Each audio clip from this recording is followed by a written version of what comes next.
And welcome back, everybody, to another episode of Bubba and the Bloom, episode 254. We're here to recap some news and notes from the day and get you on a little Bloom board action on a Tuesday night. Before we get to that, you can find me on Twitter at BTheEntric, the podcast at Bubba Bloom Pod, and on Patreon at patreon.com/Bubba Bloom.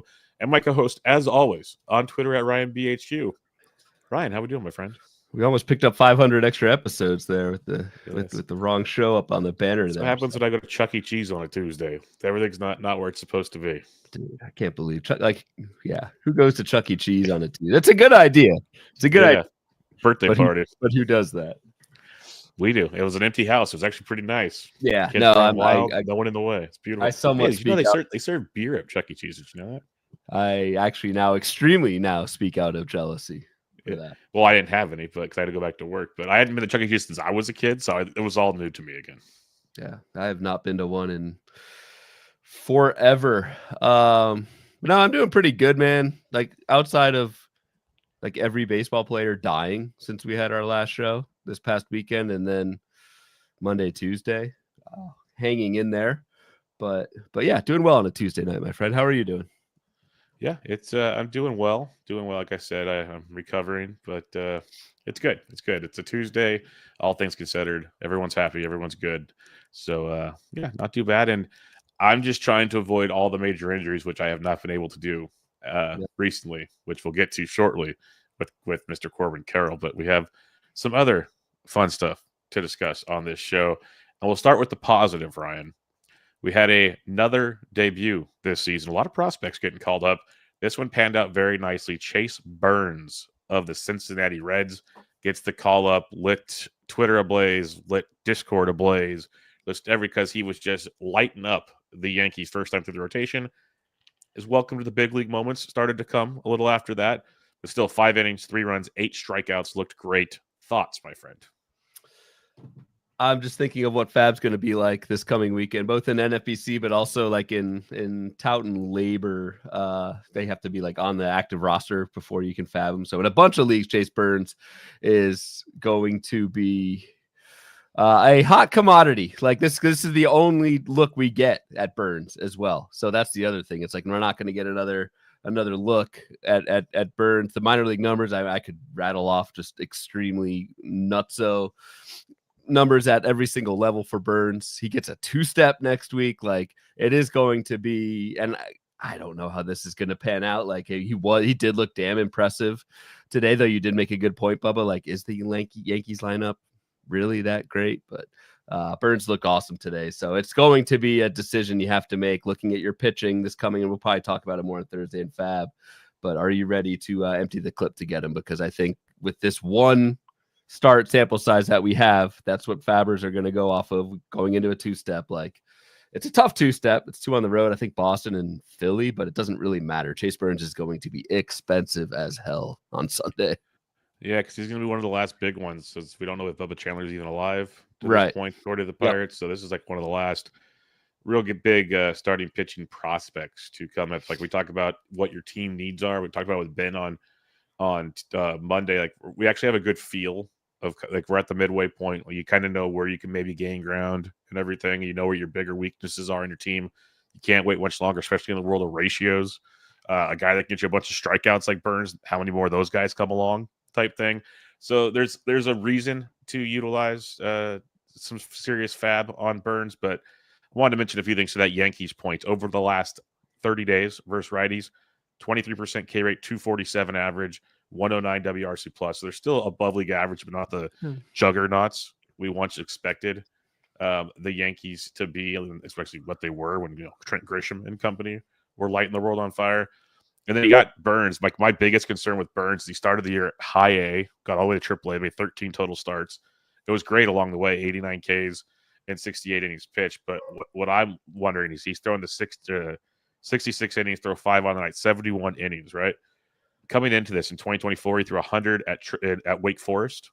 Yep. So this is obviously his first year at the major league level. What is the innings? What are we getting from Chase Burns? That to me is the bigger question than can he survive at the big league level? Yeah, you have to wonder how many innings the Reds are going to push Burns past that 100. I don't know if I'm just swagging it, maybe 120, 130, something like that.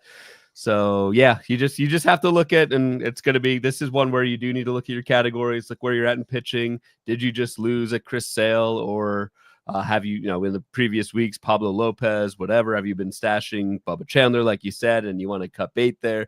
Like, there's a number of factors that go into it, but I do think on a per inning basis, Chase Burns is probably going to be really good. Like, every prospect report is fantastic, and obviously look good tonight. So going to be one of those things where you got to look at your standings, look how much money you have left, and what you think about your pitching staff, because this is a chance to potentially hit a pretty good one. And the last thing I'll say on this, because everyone else can go look at Savants and all that stuff, but I have Savants game feed up from Burns. Dude had a 30% CSW on the day. It's pretty good. Pretty good. And if you're looking like just O swing, kind of like a chase angle here, slider had a 60% O swing and his changeup had a 50%. Slider was used 30% of the time. So he's got some nastiness, to your point, to what was discussed earlier. And he did it in Great American Small Park, which is great to see, because next week, one of the matchups in Philadelphia, another good hitting ballpark, good offense. Ballpark can't be used against him. That's his home park. And so wherever he goes is pretty much the same or easier than where he pitches. So, yeah, very interested to see how Sunday goes. And I know I'll be aggressive in some formats. All right. Fun. Go on. Sad. Yeah. Let's get depressed, man. Let's do Corbin Carroll, because the D-backs, as Ben Tidd mentioned in the Discord earlier, and it got worse tonight, actually, they're snake bitten, as Ben said. Great usage there, my friend. Corbin Carroll, x-rays were negative, Ryan, but how many times have you, me, and others said, you can't take a proper image until the swelling's gone? Ask Eugenio Suarez. We'll get to that in a minute. Corbin Carroll, MRI comes back, CT scan comes back, fractured wrist. I said chip fracture in his wrist. There's no timetable for his return. You're expecting at least a month in this situation. Jake McCarthy gets called up. This is a massive gut blow for a first rounder that was just crushing baseballs. Yes, it is, and totally fluky. So I know, you and I both have a ton of Carroll. It was looking really good for him, and it is just a gut punch. Not much you can really do about it. Hold Carroll and hope for the best. Let's see when we get a timeline what the timeline looks like, but doesn't seem like it's going to be something that's like less than a month. And even if it is, do you wonder about the power and everything coming back off of a fractured wrist? So not great. We have seen second half Jake McCarthy do some things multiple times in previous seasons. That was the corresponding, or not the corresponding. Yeah, it was the corresponding move, right? Correct, yes. Yeah. Yes. Was to bring up Jake McCarthy, probably strong side platoon at this point. So you want to play the matchup there, but Jake McCarthy, I'm not saying to go out and go nuts. I mean, Jake McCarthy, we've seen bad Jake McCarthy and good Jake McCarthy, but the skills in AAA, 14% K rate, 10% walk rate, like that's really good. Plate skills look really good. No power in AAA, but stole 12 bags. Like I still think this is someone, if you need steals and the playing time is there, we're going to get 4 or 5 games here before upcoming Fab to have a look. Just saying, Jake McCarthy's done it before where he's been kind of league changing in stolen bases with a pretty good average to boot. I think you were pretty high on McCarthy too entering the season. Into the season, I liked him a lot because I like that stolen base upside. I thought the power was better than given credit for. Like, not a great power hitter, but could he run into 10 or 15? Sure. Like, that was in play. It'll be interesting this Fab period because you got Chandler Simpson back. You got McCarthy. And I'm totally blanking on one other player that was discussed on Monday. You have 3 basically rabbits that'll be available. Back to the point with Burns getting strikeouts for the second half of the season. If your team needs steals and you want to move up, get 3-4 rankings in steals, these guys can do that for you throughout the rest of the season if your team's okay in other aspects of power and whatnot. But another Fab angle we'll talk about on Thursday with Jake McCarthy, because a full month plus run of McCarthy, to your point, could, even if it's a month, he probably gets you 6 steals, maybe. I mean, he's had run. Yeah. McCarthy's had month-long stretches where he's gone double digits. So not saying that's going to happen, but yeah, if you need bags, take a look. And I guess we should call out Randall Grichuk, though he hasn't. I mean, he's been playing mostly every day anyway, but hitting 243 with 3 home runs, 34 years old. I'm not too high on Randall Grichuk, even with regular playing time. If you're in a league where Randall Grichuk's a must start, then it's time to reevaluate things and go from there. Leave your league. Yeah, but just for a pick me up, Ryan, as Adam says, at least Mason Wynn is still healthy. Ryan, Oh, strong showing Jesus. tonight. Of course, it helps when defense forgets how many outs there. That defense would be Pete Crow Armstrong, by the way. Yeah, saw that. Forgot how many outs. That wasn't great. Also helps when it's 110 degrees in St. Louis. That's really the only way Mason Wynn can pop home runs nowadays. But it's all right. You guys enjoy your sporadic home runs from him, and we'll go from there. It all counts in the box score, my friend. Sticking in Arizona, Eugenio Suarez left Monday's game after getting hit by a pitch. X-rays were negative. On Tuesday, swelling was so bad they can't take imaging right now. So they have to wait a few days before they can take imaging. This sounds horrible. Like another big blow coming our direction by the end of the week, Ryan. Nothing we could do right now, but wanted to bring that up. Nothing we can do right now, but if it is serious, we'll talk about this on the Fab Show as well. Could be Jordan Lawler might be the move to bring up, and you never know with Lawler. It's like a consensus top 5, top 10 fantasy prospect, still super young, has had a couple unsuccessful yet didn't really get much runway stints in the majors. This could, if the injury to Suarez is serious, this could be like for once Lawler gets time to kind of settle in and do his thing. So that's who we've got our eye on if the Suarez news is bad. It does look bad, but who are we to know or to tell? Yeah, because even the good doctor has his Twitter account seem to be hacked on a Tuesday. So you can't trust anybody these days that claims to be a doctor. Chris Sale, he's on the IL, Ryan, with a rib fracture, which really sounds bad because you can't even throw until it's healed because you could just break it again, essentially. It's like we talk about like oblique injuries and stuff. You have to wait till it's fully healed. Ask Jordan Alvarez for an injury in his hand. Now we're talking about a rib cage. This is a bad deal. Again, at least a month here. They're hoping he pitches by the end of the season, is what the latest report was. So if they're hoping he pitches by the end of the season, what's that do for your fantasy team, Ryan? Doesn't do good things. Like this is where you might be interested in going aggressive on Chase Burns if you need, like if you just lost Sale. I don't think I'm cutting Sale until we get a bit more firm of a timeline, but it's brutal. There's got to be a team out there there's got to be some Corbin, Carroll, Chris Sale teams out there that just basically total fluke injuries, right? Like the Sale thing was just a diving play.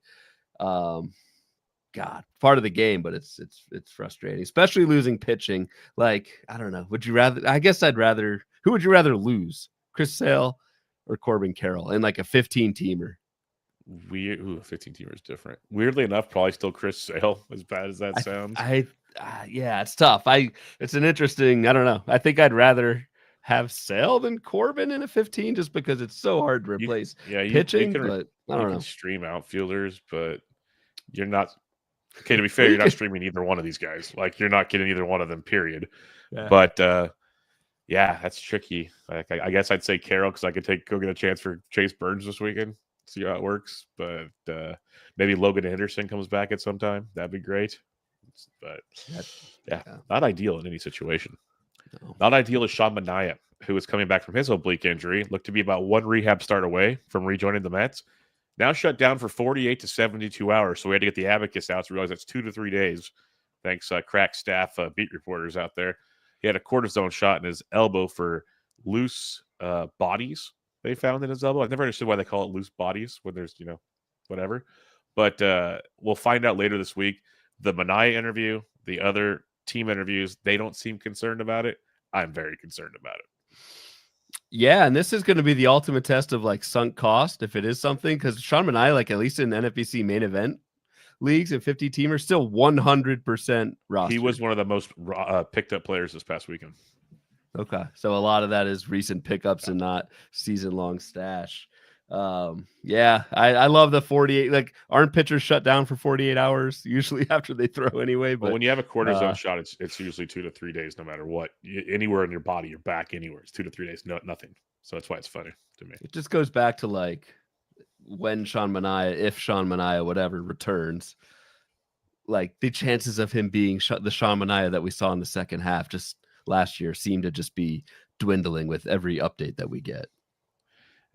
And I apologize. He was only picked up in one main event league last week, so he was held on. He's been picked up sparingly throughout the end, but has been quite. Maybe it was OCs. So he's been pretty much widely stashed for most of the Yeah, season. you with are a lot correct. Of teams. OCs 25 leagues this past week. So yeah, Sean Mania, everybody. This is great stuff. Adley Rushman to the IL with a pretty severe oblique injury. He'll hopefully be back after the All-Star break, Ryan. We've talked about Adley before on these Bloomboard shows that expectations and actual results have not equaled the same thing for Adley this year. He has changed his mechanics, been slightly better of late, but maybe that added to the oblique injury. Who knows? Where do you sit on Adley Rushman? I mean, I think he was dropped in some spots last week. I can get that if it's hard to carry 3 catchers in certain things, and like there are, well, at least last week in Fab, and you and Ben covered it. Like there were some catching. There was a very active catcher week in Fab just because so many catchers got hurt. There was actual competition. Catching casualties. That's right. Because so many dudes got hurt. So I don't know. Gary Sanchez is mildly interesting to me. I like him more when at least the Orioles get a few lefties because Sanchez can mash against them. But I do think he's the primary guy. But I wouldn't like he was in my waterfall in Tout Wars where I lost Adley, and I think I got Austin Wins instead. So I don't know. It was just like, give me whoever falls for $2 or whatever in Fab because I don't really want to spend. Well, you should get ready to spend again because Shea Langoliers is rehabbing starting tomorrow and could be back this weekend. So you'll need a new catcher. In Great. That glad I made that move. Just throwing that out there to you. But I was going to ask you because you mentioned Ivan Herrera, Gabriel Moreno. Now Kyber Ruiz is on the IL. There's one other one I'm forgetting as well. So there's like 5 catchers over the last cortisone shot time, 48 to 72 hours, has hit the IL. I told Ben, like, I held Herrera for at least a week or so because all the options was Gary Sanchez, Danny Jansen. Like, I'm looking at what they provide to me statistically, and I'm wondering, is it better just to take zeros? Like, you picked up Austin Wins. That's fine. I'm not critiquing it, but I'm just curious your thought on that kind of situation because a guy hits 200 and you hope for a home run. Does that actually hurt you or help you? It's funny you bring that up because I just thought about that earlier I know no one cares about my team, but I think some listeners might be in a similar situation.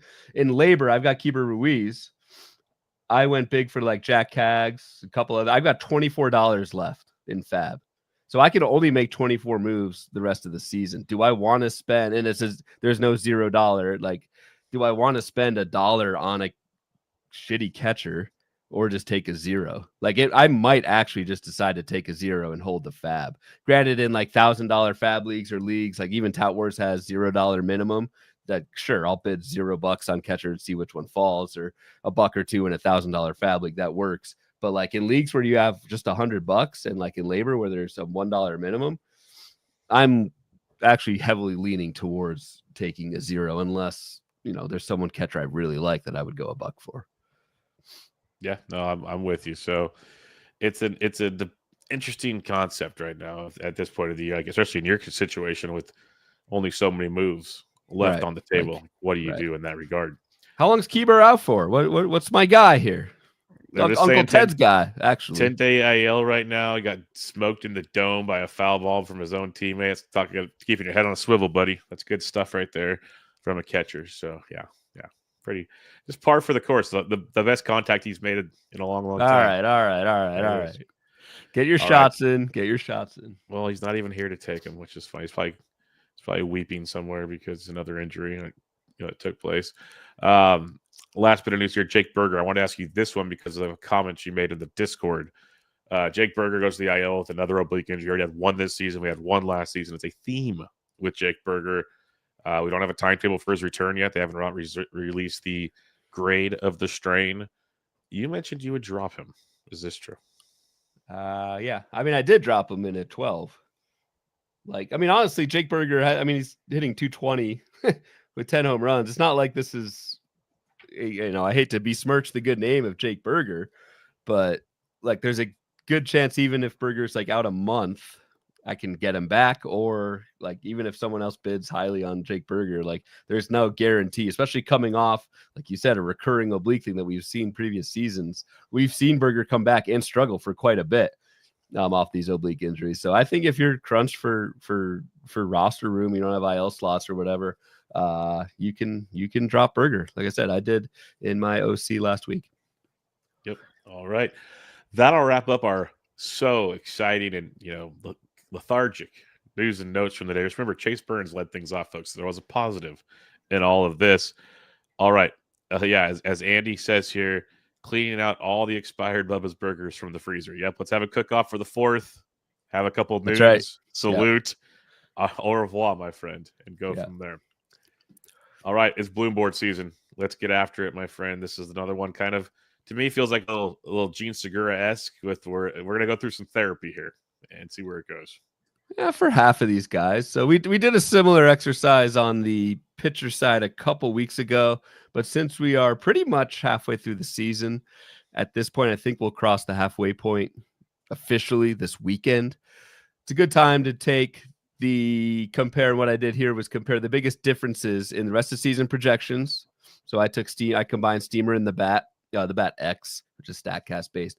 The biggest differences in hitters between what they've done so far this year and what they're projected to do the rest of the way. I think I compared it by WRC plus, but we're showing on the board here batting average, homers, and steals. So I've got the top 10 guys that are projected to improve the most rest of season versus what they've done so far this year. That might be the therapy session, Bubba, that you speak of.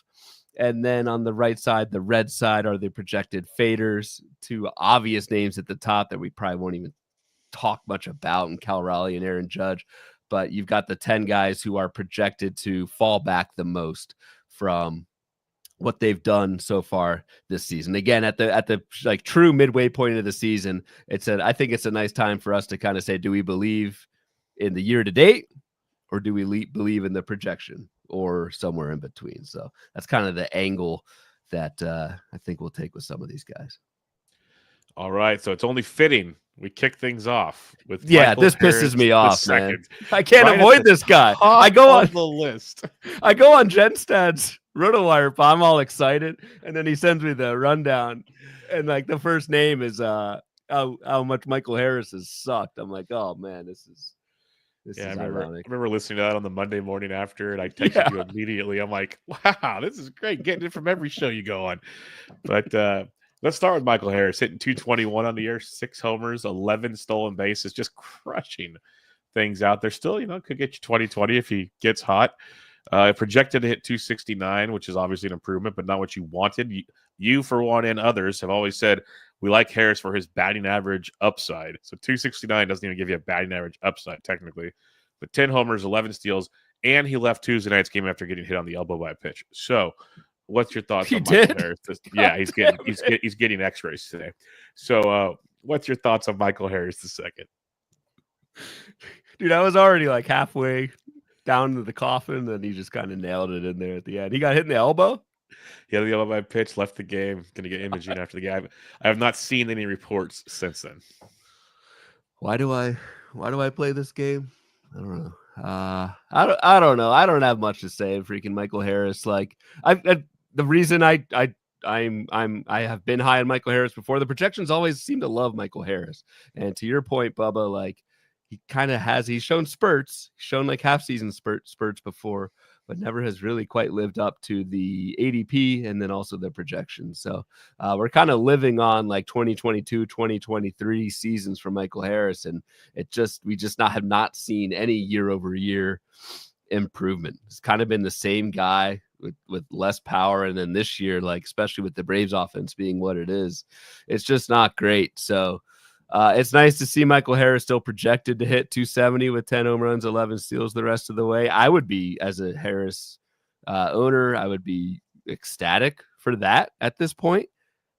But I think I'm with you, even though you haven't even made your remarks yet about Michael Harris, that I would take the under on that projection. Like he's not going to hit 220 the whole time. Like the K rate's still really good, 20% K rate. BABIP's super low, is 257. Like this is a 330 career BABIP guy, so it's going to get better. But it can get a lot better for Michael Harris, and you're still in the hole where you took him. That's the thing. It's like the ground ball rate's even creeped up a little bit. The quality of contact's just not great. It keeps going down year after year. I keep telling myself, though, at least in the preseason, when you tell me how much you love Michael Harris, still like he's still only 24. So, like, as a guy myself who always tells you, hey, leave the young guys, like be optimistic here. Problem is, we've seen a few years of this with Michael Harris, so it's a little different. But yeah, I could he hit 270? Sure, like the skills are there. Like you mentioned, the BABIP things can change. I'm just not believing the power is going to come back much this year. So the speed could be there, the average could come up, the total package. I think that's fair. The power, the barrel rate is way low. It's 6% this year. I don't know, man. This is a guy, like you said, 24 years old. He's already, like, his first 2 seasons in the majors. He's 20 and 21 years old. Back-to-back hit 290 with basically 2020 seasons and partial seasons as a 20-year-old and a 21-year-old, or 21 and 22, whatever. Like, man, that's frustrating. It's very frustrating indeed. All right, Anthony Santander. 179, 6 homers, no steals, projected to hit 235, 12 homers, 1 steal. Not sure when. Still hasn't swung a bat right now with his shoulder injury. So this one's, I'm just taking the under on everything right now because I don't know when he's playing again. I think so too. And the rest of the season projections for Santander, like plate appearance wise, like 240 plate appearances, which kind of says like he's going to play a good chunk of the second half. And maybe he will, but like I'm just very concerned about the injury with Santander. Like I don't know if he's right, and this may just be a lost season. Like it sucks if you took Santander, because I don't think anybody saw this coming. Like this is this is worse than Michael Harris. Santander was cheaper, but like he's done absolutely nothing for you, and you still paid a decent amount. Like to go from 44 home runs last year to 6 this year is tough. So not feeling even the 235 projected at batting average, even 12 home runs, like as weird as that is to say. I just think with the injury, like this might just be a lost year, and get right for 2026 if you're Santander. Yep. Get enjoy the value next season. Like last year's draft price, maybe we'll get that again. Jump back on, see where it goes. Maybe, yeah. And go from there. Again, shoulder injury. You never know. Hey, the good doctor's pitching against your boys right now. I was wondering if you pick up on that because Mr. Henrique, who everyone loved a couple weeks ago, was pitching the 8th. So I knew that there was a shot that he could come into the game here to finish things off for the Giants. Hold on. Brenton Doyle. This is a very popular name on many Bloom boards of late, and we're on the same page on this one, but we'll still talk about this. Brenton Doyle's hitting 198, 5 homers, 8 steals on the season, projected to go 251, 11, and 13. I'll let you talk on this first. I think I talked on it a lot last time, but my thoughts have not changed on Doyle, and I will add to whatever you have to say. Yeah, ditto. And there was some discussion in the Discord earlier today about Brenton Doyle. Like the biggest thing that where I chimed in is I kind of took a screenshot of the live Bloom boards. Brenton Doyle has the lowest home run to barrel rate of basically any hitter this season. 5 home runs, 23 barrels. Like the raw power is still there for Brenton Doyle. Is actually career high barrel rate. Same exact strikeout rate that we saw last year from Doyle. Perfect 8 for 8 on the base pass. I've got a speculator column coming out, Baseball HQ, tomorrow with an all second half team, basically of guys that struggled in the first half that I think will turn things around by quite a bit in the second half, and Brenton Doyle made that. I think all the skills aren't that far off from what we saw last year. We talk about Coors as a summer park, monthly park factors, and that's the sort of thing. Once Coors heats up, I think it's go time. So Brenton Doyle, rough first half for him, both on the field and off the field, unfortunately, but I think things will turn around for him in the second half on the field. 100% with you. Just like to add on for people that might not have heard us talk about this before, is everyone talks about his strikeout rate 2 years ago. He dropped it to 25.4% last year. It's 25.1. His walk rate's the same as last year, but his BABIP's gone from 316 to 249. Like it's a tremendous drop off to a guy that still has a career best barrel rate, career best hard hit rate, as you mentioned, like the success in that career best max EV, like everything you want to see in the quality of contact. The ground ball rate's like 1.5 points higher, nothing crazy there. But the home run to fly ball's gone from 15% to 6.8.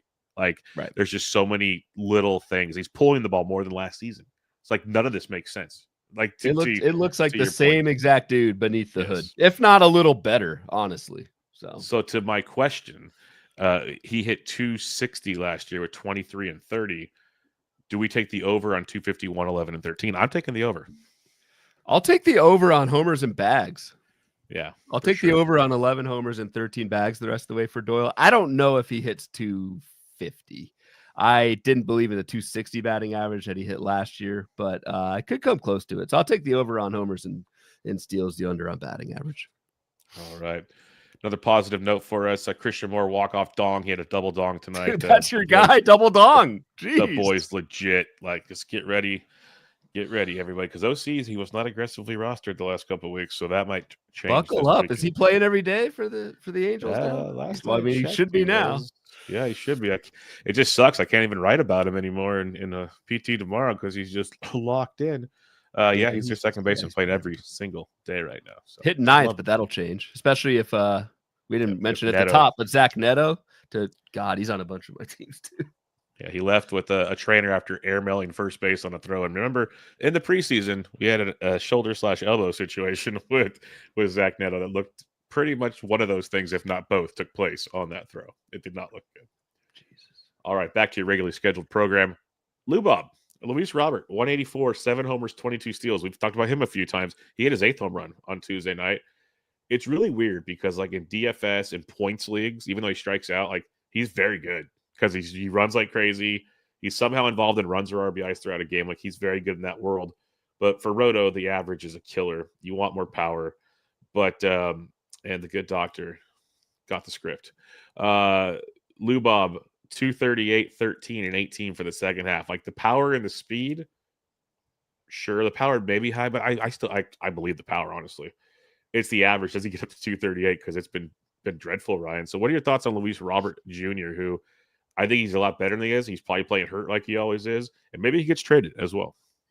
Yeah, that's always the hope. I am bullish on Luis Robert. I think he can hit those projections. Like, to be projected for 18, like, that's a 40 stolen base season for Luis Robert. And if he hits the projection, that's a 20-40 season. I know the batting average will be terrible, but, like, for as much crap as Luis Robert gets, the counting stats aren't great because it is the White Sox, but it's not all doom and gloom. This is a guy, BABIP, the last 3 seasons, 329, 314, 310. This season, it's 250 with basically the same ground ball, fly ball. Like, I get if you try and sell out for power, you hit all fly balls. Like, yeah, your BABIP's gonna suffer. Your batting average is gonna go down. That is not the case with Luis Robert. Is he gonna be a batting average asset? No, I'm not saying that, but I do think I will take the over on all. I'll take the over on batting average and I'll push on steals. So I'll take over 240 batting average. I'll say 18 bags the rest of the way, which is a lot. And I'll take the under on 13 home runs. The power is still pretty good. I don't know. I like the projection. That projection is a very good player, I think. As Adam says, can you filter the Lubob projection by health, effort, trade happens? Question mark.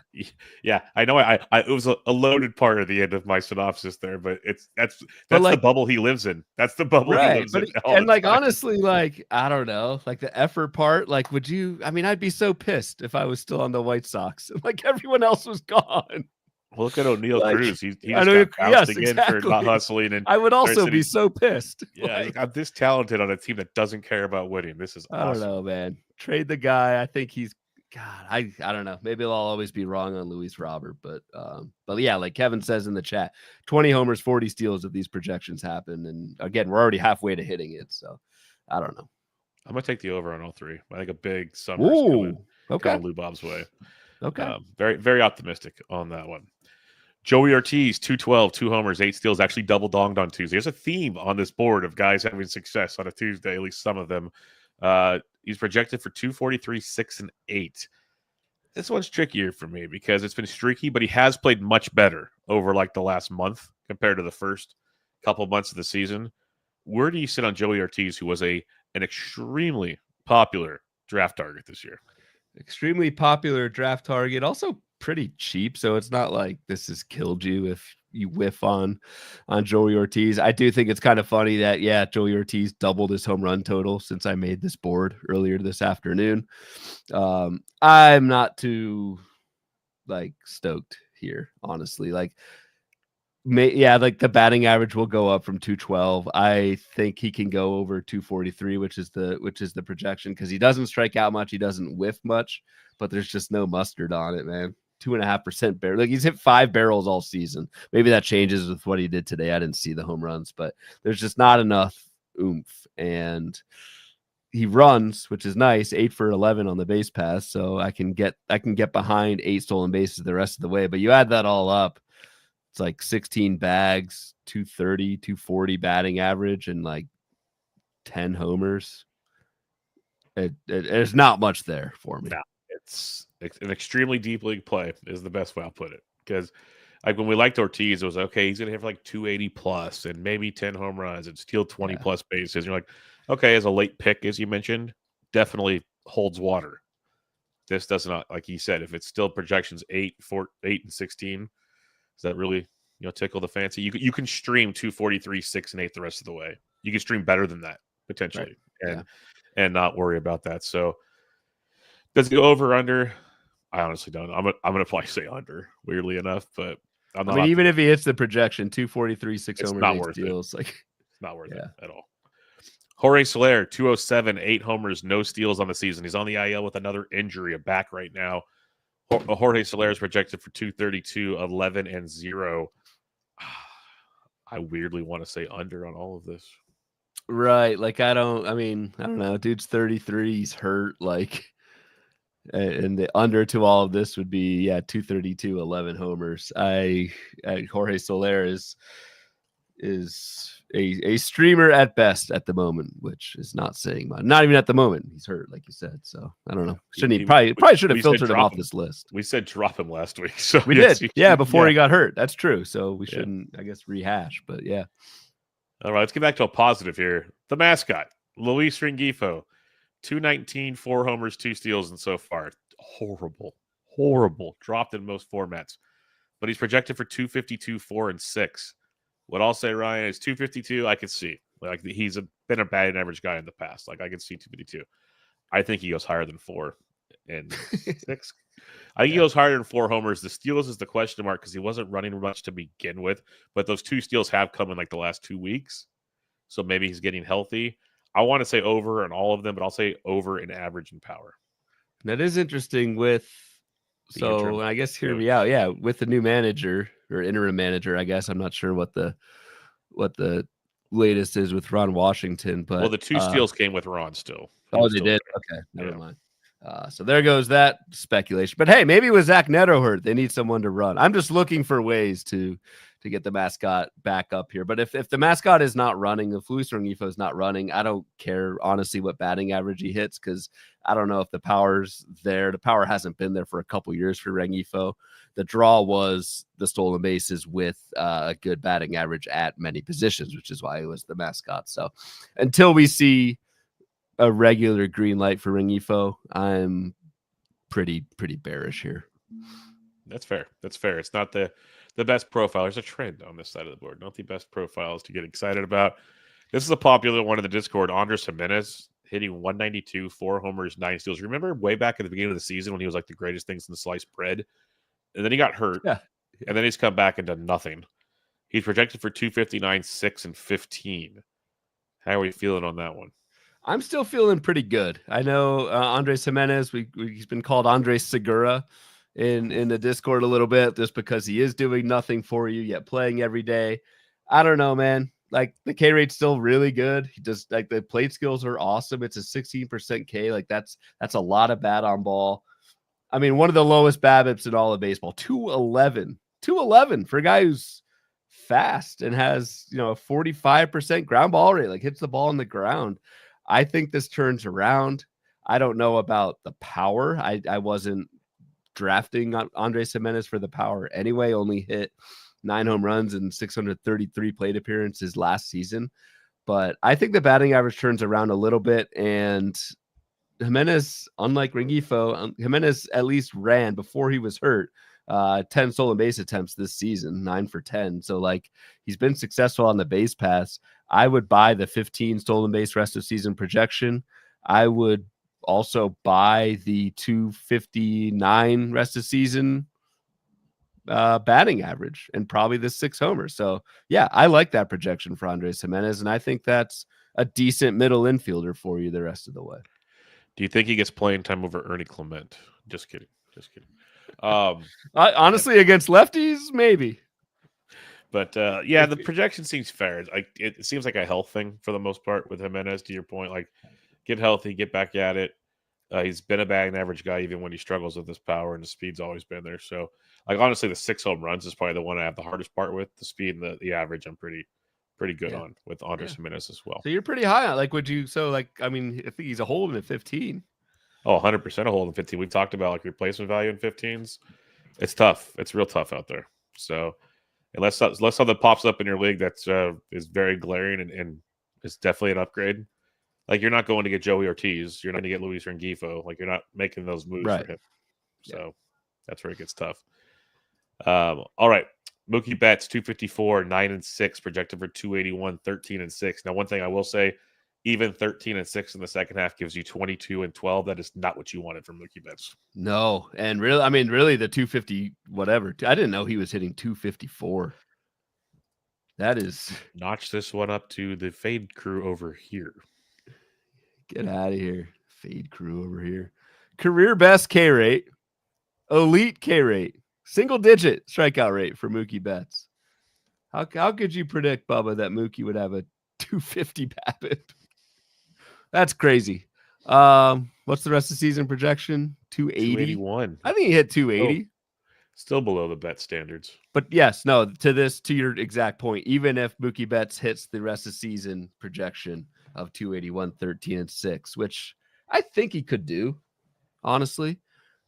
But I wouldn't be confident in anything much higher than that. And like, yeah, you're going to get a ton of runs scored. It's 50 runs and 38 RBI. Like that does help. But this is, certainly not what you paid for with Mookie. I did not know the batting average was that bad. That's interesting. Well, like another thing with Mookie, like last year, 6% barrel. Now it's 5.6, both like the lowest of his careers.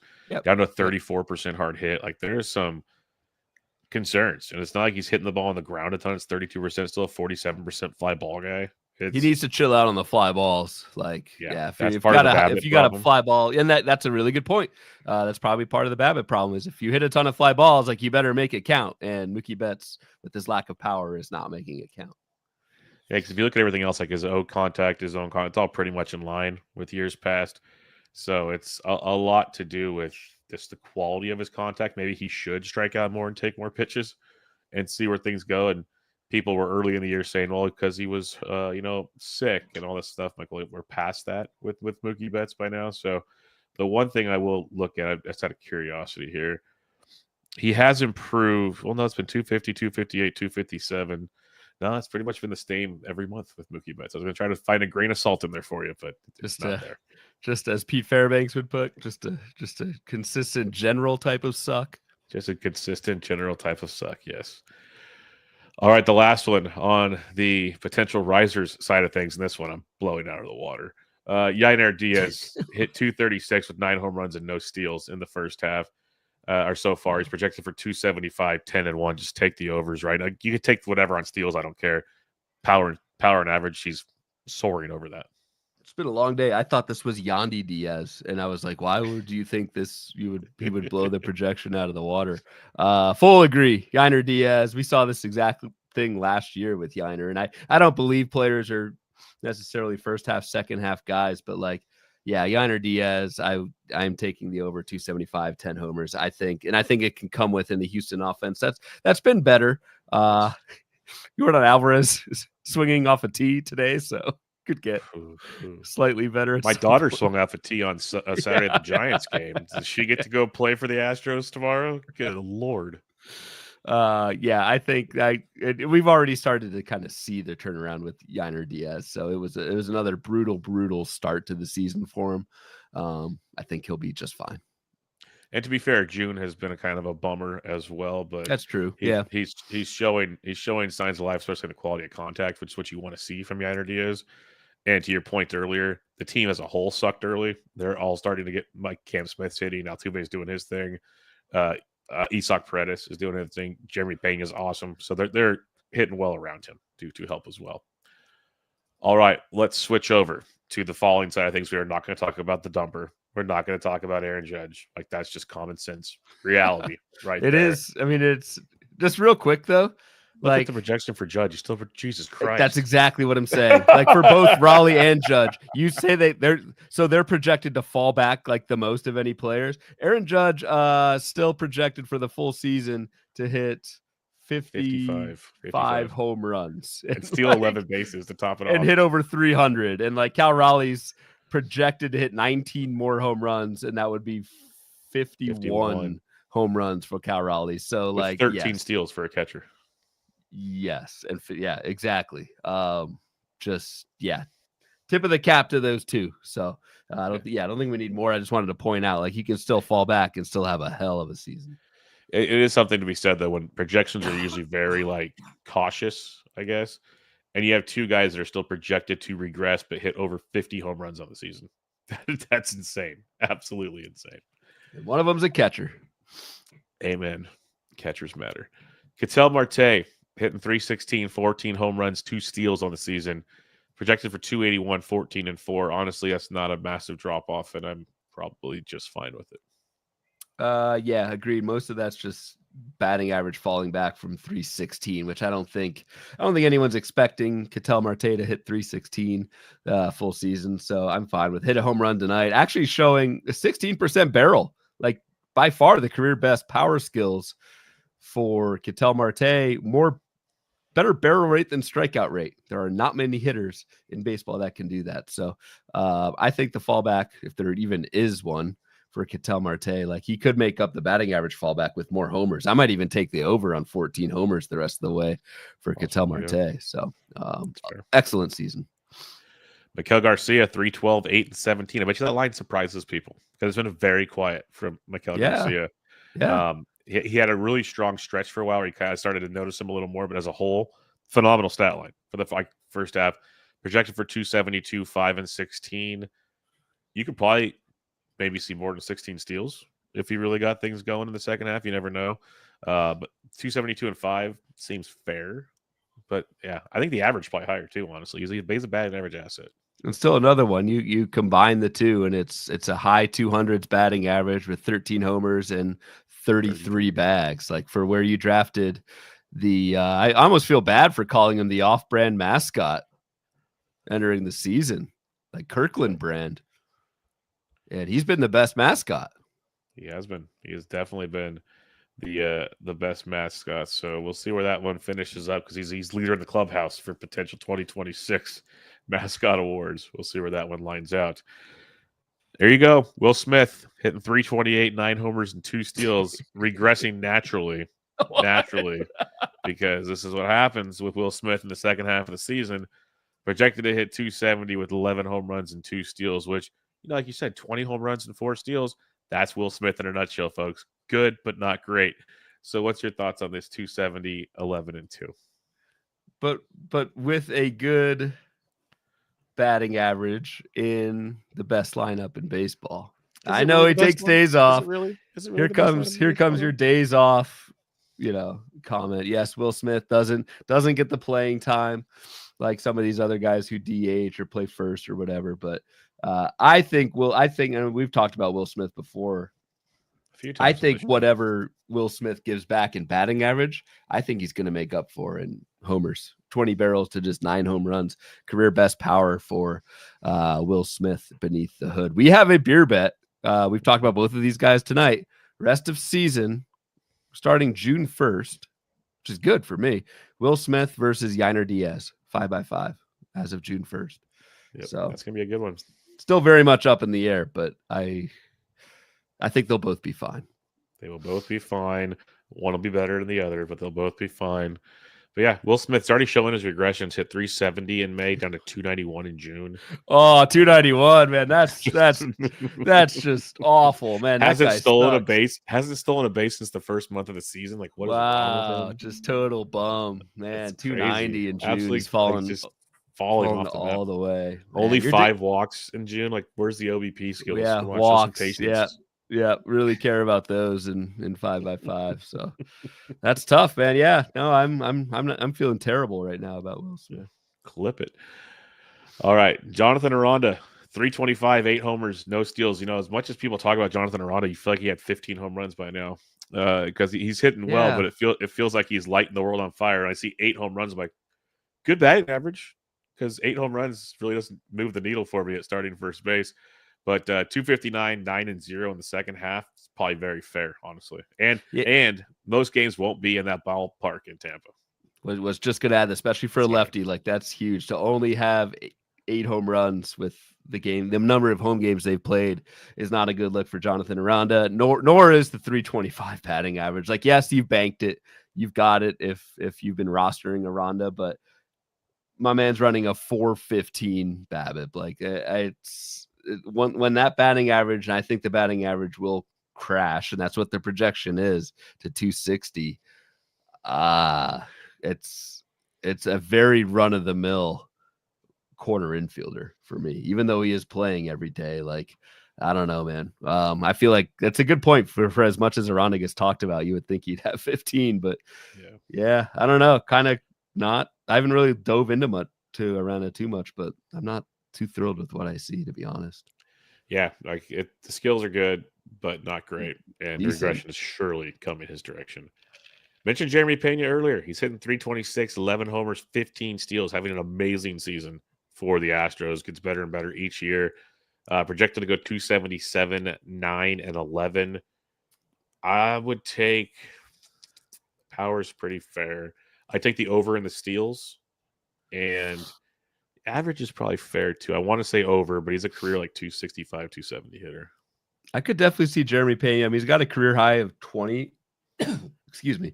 Only 20 stolen bases. Already got 15. He's 15 for 17. So, like, why wouldn't Houston just keep letting Pena run? So I would take the over on 11 steals the rest of the way. The 9 homers, that feels honestly a little bit too rich. I think the under on 9 homers the rest of the way, but still a good batting average. And again, this is somebody who just plays every single day. Last Scores 2 seasons, a ton of runs. Yep, scores a ton of runs. He's got 47 runs already this season. Like, I don't know. I was not in on Jeremy Pena. I did not like him in draft season. You were very much more into Jeremy Pena, and he has quietly been a very good pick. Yeah, there's a pocket where it was Mason Wynn, Jeremy Pena, Dansby Swanson, and as Wynn's price went up, I got so many Swanson and Pena shares after that. So it's worked out very well in my got lucky. Got lucky very there. Lucky. I've admitted that multiple times by now. So yes, I got very fortunate that people jumped on the Wynn train. Adam mentions in the chat here that Pena has been a pleasant surprise. I've had it in my all season. Wish I could claim I saw this coming, but got lucky. I've been on Pena pretty much every draft season. Like, I just like I think he's a 2020 guy, and he's maybe going to be better than that this year. Yeah, and I wonder, like, I don't know. It's a really good, like what Adam said at the end, but like got lucky. Like, Pena is a very good accumulator. Like I said, he's and I think that is a skill. And you just never know. Like, if you get hot and you're an accumulator, like, you get Marcus Semien type seasons every now and then. And I still like. I don't know if this is a huge step forward skills wise for Jeremy Pena, but it's just like everything is exaggerated when you play every single day and hit in a decent lineup. And I think that's one takeaway, just kind of generally, I have here from Pena's season that I'll probably hope to apply. I'll realistically forget, but I'll remind you next season. I'll remind you plenty with him. But speaking of accumulators, Astros. Do you remember a player that used to play for them? We used to talk about accumulating all the time, and he was boring and never got drafted high. Bregman? Yes.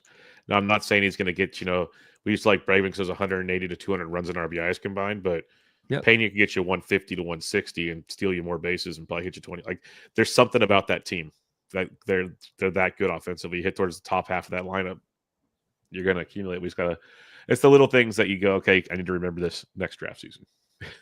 when all things are said and done. Pavin Smith hitting 268, 8 homers and 2 steals. A handful of those home runs have come in the last 2 weeks, so that's a plus. Hopefully, projected for 246 and 1. I will take the over on the average and the power for sure. Yeah, I will too. I wonder why that's only at 6 home runs the rest of the way for Pavin Smith. Like, I feel like plate appearances are probably too low. I don't know why else you'd have Pavin Smith only projected for 6, though. Again, he's only, even in a bad year, he's hit 8. So, I'm taking the over. I think our guy is back to being a good streamer when the D-backs face a bunch of righties. So I don't know how back that is, but yeah, Pavin Smith, I'm definitely taking the over. I think a good corner outfield stream. I'm with you. Jacob Wilson, 349, 9 homers, 5 steals. The power has been insane. Thought he might run a little more. Average is nuts. Projected to still hit 304, by the way. The only guy projected to hit over 300 still on this list. 5 homers and 4 steals. I know we were down on power early on. I feel bad saying I feel like he still hits more than 5 in that ballpark all summer. It's crazy. Could be. I feel like I'm not even qualified to speak on Jacob Wilson because I was so wrong about this guy. Me and you both. Fair point. Moving on. No, no, I mean, seriously, I don't know what to. I mean, if you'd have said he had 9 home, he'd be on pace for 18 home runs this season. I'd be like, you're freaking crazy. I had some back and forth on Twitter a few weeks ago with Matt Thompson, who was pretty high on Jacob Wilson's power, so probably should have listened to him over at Prospects Live. But I don't know what to do with Jacob Wilson, so I probably won't be like drafting him or whatever. But 304, so rest of the season projection 304, I think you have to take, just given the amount of contact that he makes. I still think 5 home runs is probably safe the rest of the way, and 4 bags is probably safe the rest of the way because, like you said, it's a little weird he's not running, but never really did, I don't think. So I don't know. It just comes out to like I don't want to make the Luis Arias comp, but like I just usually don't take empty batting average guys on my team, and maybe that's a flaw because I've missed the boat on Jacob Wilson this year. Yeah, I'm missing it completely as well. 0 shares, unfortunately. I pulled up the Fangraphs player rater. Jacob Wilson's the 6th shortstop off the board. Jeremy Pena is 2nd, because I was going to say, looking at the rest of season projections, who would you rather have, Pena or Wilson? It's an interesting question. Like, do you want the average or do you want maybe more power and speed? I'm going Jeremy Pena in that mix, but while I'm looking at this, the top 9 fantasy shortstops according to the player rater, 4 of them were drafted after pick 150. And we talked about how you had to get a shortstop early. Just going to throw that one out there right now. Yep. Yeah. Pena, Wilson, Neto, that's going to drop, and Geraldo Perdomo. Geraldo Perdomo, folks, 9th on the player rater. That's bonkers. Yes. Where's Win on that thing, by the way? Oh, gee. Bo Bichette's 11th, to your point, before I'll get to that earlier for you. To your surprise, probably, honestly, Mason Wynn is up to 21st. You probably thought he was much lower than that. Up to 21st. Be fair. That's good. Be honest. You thought he was lower than that, didn't you? No, that's about right. Do you want to know who's right behind Bo Bichette at 12th?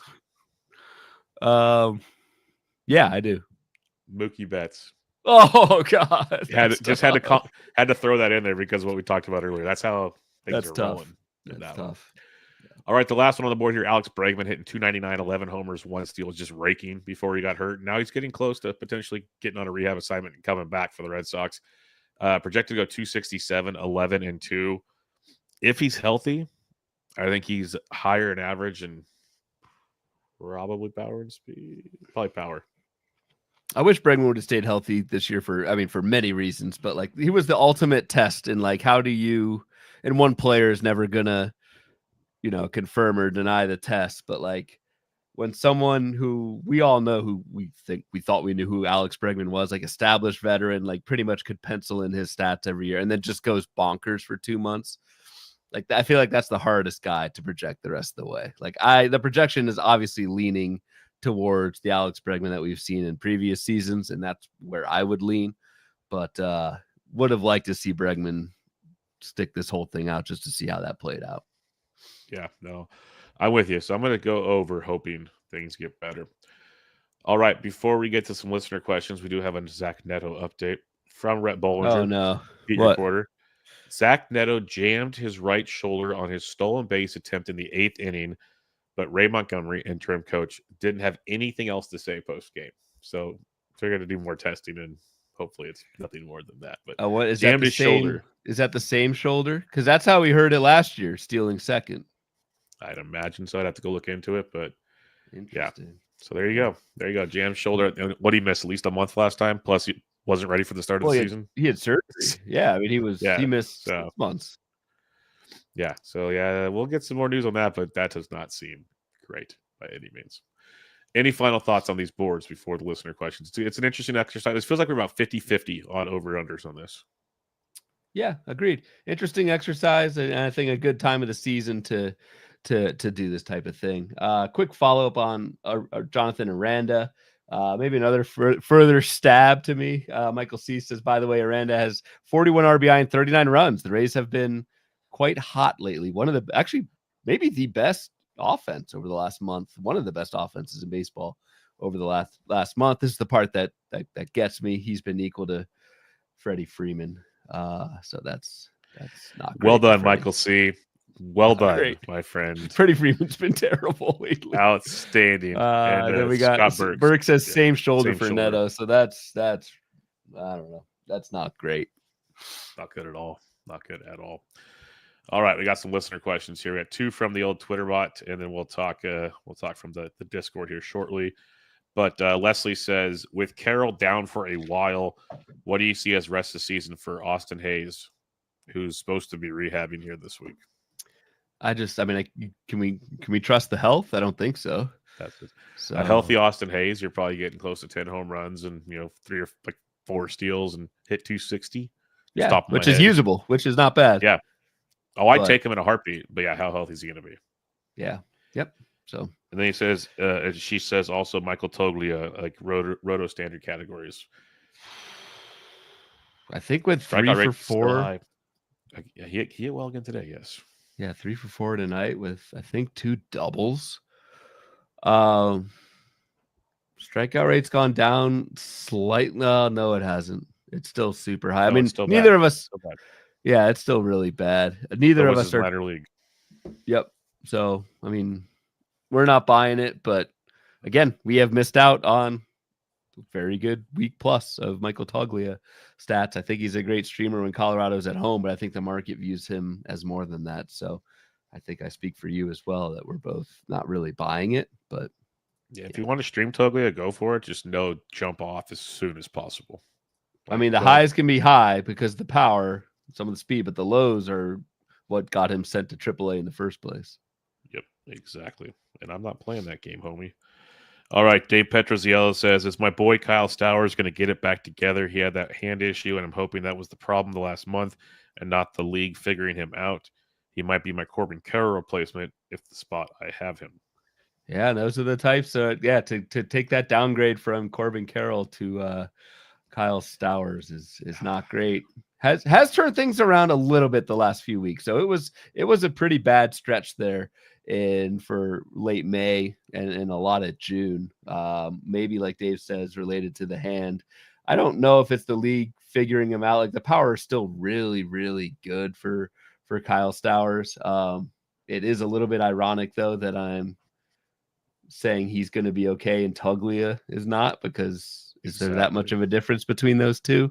K rate's slightly better for Stowers than Toglia, but I don't know. I just don't like 30% K rates. It's 28 and a half for Stowers. So maybe passable when you have that type of power. So I don't know. Yeah, it's been a dreadful June, hitting 212 with 1 home run. You got to hope things turn around for sure, but I'd keep giving him run. You just look at his strikeout rate; it's gone up a point or a half a point every month. So he's up to the 30% in June as well. Yeah, he might be hurt still. That could be what it is. I don't think they're just figuring him out. To your point, but I like Kyle Stowers, but even where I have him, I have been timid to use him. Let's put it that way. Yeah. All right, let me find this tab today. Show questions, I believe, is what we're under these days. Yep, there it is. All right, BP says, I have Jimenez and Yainer Diaz on a team. Please tell me you believe. Jimenez is such a Segura right now. I really need the stolen bases. We both believe. Yes. Yeah, those were 2 of the guys that we both concurred would beat their rest of season, or at least match their rest of season projections. Yainer's case beat them. And those projections are, again, much, much more favorable compared to what they've done so far this year. Agree. Ben Ted says the left side is such a mess. Yes, it is. Steve Brunn, Jimenez has been brutal since the IL returned, 2 extra base hits and no stolen bases. He's considered dropping him. That's where the discussion was about just benching him. Yeah. Dr. Doom says Mookie stands out on that list. Yes, he does. Yes, he does. And then Mailman Mike says, who has the biggest rise and who has the biggest fall? That's a cornerstone question for Mailman Mike. Who has the Yeah, highest? that's good too. Who has the highest rise of any hitter? I would, at least on these boards, I would say Brenton Doyle. That was where I was going. Like I'm gonna go down with the ship on Brenton Doyle. Yeah. Well, I'm gonna go down with the ship on Michael Harris. I just think the ship is going down. What's left above the water? Is there anything left to burn? Is it like the Titanic where he's just floating on something right now, praying to not die of hypothermia, or you just holding on to the painting? He has been that cold. Yeah. The biggest fall, obviously, it's Will Smith. I was kidding. I'm joking. I'll say Jacob Wilson, biggest fall. That's where I was looking. I'm going to go with Jonathan Aranda for me. Okay. But Wilson, I think it's just because it's just reality. But dude, like you said, we've been so wrong on him. Like, do we even have the rights to say hey, he's going to fall? Every time I turn the game on, it seems like he's getting a base hit or something. It's just crazy how good he's playing. So, yeah. So I'll go Aranda. You go Wilson for the fall. We both have Brenton Doyle on the rise on that one. All right, my friend. That'll do it. Another episode in the books. Any final thoughts before we come back on Thursday evening with another Fab episode, Week 15 Fab? No, just hope the voice was good enough for you all tonight. A little stuffed up, as you could probably imagine, but we got through it. It was a fun show. Good chat. Thanks for hanging out in the chat. We missed UT. I don't know where he's at. He's still reeling from the Kyber Ruiz. He's looking for catchers on the waiver wire that are not as good as Kyber Ruiz. Yeah, it's a tough night. It's a tough night over there. But or he's looking for a pitcher to stash on his main event team. I don't know which one it is right now. You're cutting too deep, my friend. On that note, we'll wrap it up there. Make sure y'all follow Ryan on Twitter at RyanBHQ, the podcast at Bubba Bloom Pod, and on Patreon at patreon.com/Bubba Bloom. I'm at BD Entrick. And until next time, this is Bubba and the Bloom, episode 254. Catch y'all later.